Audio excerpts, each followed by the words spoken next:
तो कैसे हैं आप लोग। दोस्तों आज का जो वीडियो है बहुत ही ज़्यादा इंपॉर्टेंट होने वाला है, तो भूल कर भी इसको स्किप मत करना और इस वीडियो को पूरा देखना। शायद हो सकता है कि आप किसी बड़े नुकसान से बच जाओ, तो ध्यान से देखिएगा इस वीडियो को। दरअसल हुआ क्या था, कुछ टाइम पहले मैंने एक वीडियो डाला था पेटीएम फ्रॉड के ऊपर। तो उसके बाद मेरे पे कई सारे कमेंट्स आए थे उसमें, जिसमें लोगों ने बताया था कि किस तरह से उनके साथ फ्रॉड हुआ। अभी 4 ही दिन पहले, जब मैं ये वीडियो बना रहा हूँ इसके 4 दिन पहले मेरे पास एक कमेंट आया, जिससे मुझे पता चला कि भाई इस तरह से भी फ्रॉड होते हैं, जो कि एक ऐसी चीज़ है, बहुत ही आम बात है कि बहुत सारे लोग ये चीज़ करते होंगे। तो बहुत ध्यान से देखिएगा कि ये क्या चीज़ है। सबसे पहले मैं आपको ये कमेंट पढ़ के बताता हूँ और आपको आपकी स्क्रीन पे दिखाता हूँ कि क्या कमेंट मेरे पास आया। आप ध्यान से सुनेगा, उसके बाद मैं इसके बारे में पूरी तरह से बताऊँगा आपको। तो ये कमेंट मेरे पास आया है संजीव कुमार का, जिसमें ये लिख रहे हैं कि सर मुझे कोई साइबर क्राइम में फंसाना चाहता है, कॉल मैसेज करके मुझसे पैसे मंगाकर मुझे ब्लैकमेल कर रहा है, पैसे मांगकर। हुआ ये कि वो किसी अपने कस्टमर को मेरे पेटीएम नंबर पे पेमेंट करवाया और वो पैसे उसने अपने पेटीएम पर मुझसे ट्रांसफ़र करवाए। अब उसका कस्टमर मुझे बोल रहा है कि आप मेरे पैसे रिटर्न कर दो, नहीं तो साइबर क्राइम में एफआईआर कर दूंगा। इसने मेरा पेटीएम ब्लॉक करवा दिया है। जिसने मेरे नंबर पर पेमेंट करवाया था वो बोल रहा है कि उसके पैसे दे दो, मैं तुम्हारा पेटीएम अनब्लॉक करवा दूंगा। मतलब जो सामने वाला बंदा है जिसने पेटीएम वापस करवाया था, तो वो कह रहा है कि जिस बंदे ने तुम्हें पेटीएम करा था उसको पैसे वापस दे दो। मतलब खुद भी पैसे ले लिए और फिर कह रहा है कि उसको उसके पैसे वापस दे दो।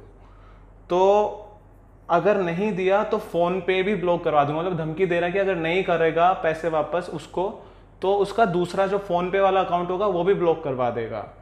एक्चुअली में ये दोनों मिले हुए हैं और मुझे डराकर पैसे लूटना चाहते हैं। इन दोनों का मैं नाम तक नहीं जानता, ऐसे में इन दोनों का सारा कॉल रिकॉर्डिंग और व्हाट्सएप मैसेज मेरे पास हैं, प्लीज़ हेल्प मी। देखो, जहाँ तक मुझे ये चीज़ समझ में आई है, इनके साथ ये हुआ होगा कि इनके पास कोई पेटीएम से पेमेंट आ गई होगी। जहाँ तक मेरे को लग रहा है अजम्पशन, मैं इसके 2-3 चीज़ें बता सकता हूँ जो कि मतलब आम दुनिया में हो सकता है, आपके साथ भी हो सकता है, किसी के साथ भी हो सकता है। मुझे जहाँ तक लग रहा है कि इनके पास किसी से पेटीएम आ गया होगा, पेटीएम का अमाउंट इनके पास आया, या फिर फ्रॉड लोगों ने जानबूझकर किया होगा, या हो सकता है इनके जान पहचान वालों ने, किसी ने भी किया हो, आई डोंट नो। तो जब वो पैसा इनके पेटीएम में आया, अगर कोई शरीफ आदमी है तो वो सोचता है कि चलो किसी का पैसा गलती से आ गया तो उसको वापस दे देते हैं। उसके पास फ़ोन आया कि आपके पास गलती से मेरे कस्टमर का पैसा आपके नंबर पे आ गया है, आप प्लीज़ वो मेरे को मेरे पेटीएम में सेंड कर दो। तो इन्होंने क्या करा, इन्होंने वही पैसा उनके दूसरे नंबर पे सेंड कर दिया, जिस कस्टमर का पैसा आया था, तो उसने अपने पास ले लिया अपने कस्टमर का पैसा, जैसा कि ये बता रहे हैं। लेकिन बाद में क्या हुआ, जिस बंदे ने पैसा भेजा था वो फिर धमकी दे रहा है कि पैसा तुम्हारे पास गया, तुम वो पैसा मुझे वापस करो, नहीं तो मैं साइबर सेल में कंप्लेंट कर दूंगा तुम्हारी। इस तरह से मतलब कुछ भी कह के कि तुमने ऐसे फ्रॉड करके लिया, या मेरे से गलती से चला गया, पैसा वापस नहीं दे रहे, या कुछ भी रीज़न देके वो बस ये कह रहा है कि मैं आपकी कंप्लेंट कर दूंगा, आप मुझे पैसा वापस दो।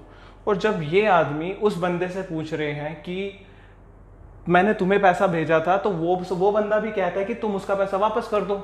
असल में ये कहना चाह रहे हैं कि ये दोनों बंदे मिले हुए हैं जो कि उसे फंसा रहे हैं और उससे पैसा लूटना चाह रहे हैं और भी ज़्यादा। तो एक तो ये केस हो गया। हालांकि इसका क्या इलाज है, मेरे को तो यही समझ में आया कि अगर इनके पास कॉल रिकॉर्डिंग वगैरह है तो ये खुद जाके साइबर सेल में रिपोर्ट कर दें, वो ज़्यादा बेटर है। क्योंकि इस तरह से ब्लैकमेल होकर पैसा देंगे तो वो कभी रुकने वाले नहीं है ब्लैकमेलर, वो पैसा लेते ही रहेंगे बार बार, इसलिए डरने का कोई फ़ायदा नहीं है। इसी के साथ मेरा दिमाग में एक चीज़ और आई, अगर ये हो सकता है तो एक चीज़ और भी हो सकती है। अब आप मान लीजिए जैसे आप कहीं पे शॉप, मतलब आप किसी शॉप पे हो या कुछ भी काम करते हो, ठीक है, उस पॉइंट पे कई बार क्या होता है, कस्टमर, मतलब हमारे सामने एक कस्टमर आता है, कोई भी आता है, वो कहता है कि भाई साहब मुझे थोड़ी सी दिक्कत है, मेरे को ना पेमेंट मंगवानी है, तो आपके पेटीएम पे पैसे मंगवा देता हूँ, आप मुझे पैसे दे दो। ऐसा होता है ना, कई बार हम कहते हैं कि चलो 30-40-50 रुपए कुछ भी है, कमीशन लेके हम लोग उसको पैसा वापस दे देते हैं कि हमारे पेटीएम में आ गया, हमने उसको पैसा वापस दे दिया। ऐसे केस में भी ये चीज़ हो सकती है। मान लो आपके पास पेटीएम में पैसा आ गया, आपके पास पैसा आया और आपने वो कस्टमर को दे दिया वापस। उसके बाद वो कस्टमर चला गया, ठीक है, हम उसकी डिटेल लिखे या ना लिखे, जब ऐसा केस हो सकता है तो कुछ भी हो सकता है। मान लो ज़्यादातर हम डिटेल नहीं लिखते, हम पैसा आ गया उसको पैसा दे के भेज देंगे। उसके बाद अगर सामने वाला आदमी कहे कि मतलब मैं आपकी कंप्लेंट कर दूंगा, आप मेरा पैसा वापस करो, ये करो, तो ये भी एक बहुत बड़ा सीन हो सकता है। इसके अंदर वो आदमी जो बैठा है वो क्या करेगा, उसके पास कोई ऑप्शन नहीं है। तो इसलिए मेरे हिसाब से ना, अगर आप लोग इस तरह से पेमेंट मंगा के देते भी हो तो संभल जाओ, क्योंकि इन मामलों में मैंने खुद देखा, मैं खुद भी ये काम करता था, मैंने करना बंद कर दिया क्योंकि वो पेटीएम का एक केस मेरे साथ हुआ था, मैंने तो इस वजह से बंद किया था। लेकिन ये भी एक बहुत बड़ी वजह हो सकती है फंसने की। ब्लैकमेल कर सकते हैं, एफआईआर कर सकते हैं, फंसा सकते हैं, और एक बार आपका पेटीएम ब्लॉक करवा दिया फिर आपको चक्कर भी काटने पड़ेंगे और शायद फिर मतलब पुलिस इन्वेस्टिगेशन में भी फंसना पड़ सकता है। तो एक बहुत बड़ी मतलब प्रॉब्लम वाली बात है। अगर अभी समझ जाएंगे तो बेटर रहेगा।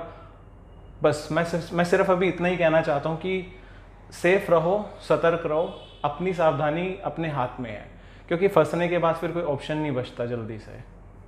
अगर आप लोगों को ये वीडियो अच्छा लगा हो तो इस वीडियो को लाइक ज़रूर करना और इस चैनल को सब्सक्राइब ज़रूर कर लेना। और सबसे पहले मतलब ये चीज़ ज़रूर मुझे बताना कि अगर आपके साथ कोई ऐसी घटना हुई है कुछ भी, तो एक बार कमेंट करके ज़रूर बताना, मैं कोशिश करूँगा उसको कवर करूँगा।